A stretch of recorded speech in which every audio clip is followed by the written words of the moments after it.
ಜನವರಿ 22ರಿಂದ ಆರಂಭವಾಗಿದ್ದ ವಿಧಾನಮಂಡಲದ ಜಂಟಿ ಅಧಿವೇಶನ ಮುಗಿದಿತ್ತು. ಇದರೊಂದಿಗೆ ಕಾಂಗ್ರೆಸ್ ಪಕ್ಷದೊಳಗಿನ ಕುರ್ಚಿ ಕದನ ಮತ್ತೆ ತೀವ್ರಗೊಳ್ಳುವ ಲಕ್ಷಣಗಳು ಕಾಣಿಸುತ್ತಿವೆ.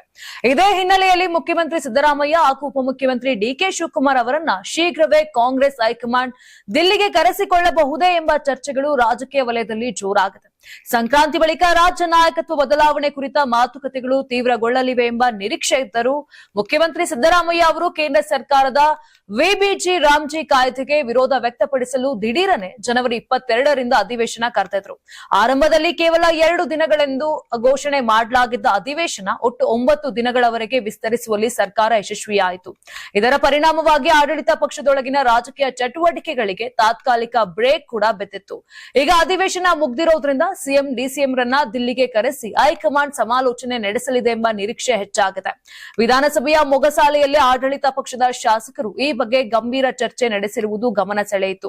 ಇನ್ನು ಅಧಿವೇಶನ ಮುಗಿದಿದೆ, ದಿಲ್ಲಿಯಿಂದ ಇಬ್ಬರಿಗೂ ಕರೆ ಬರಬಹುದೇ ಎಂಬ ಪ್ರಶ್ನೆಗಳು ಕಾಂಗ್ರೆಸ್ ವಲಯದಲ್ಲಿ ಕೇಳಿ ಬರ್ತಾ ಇದೆ.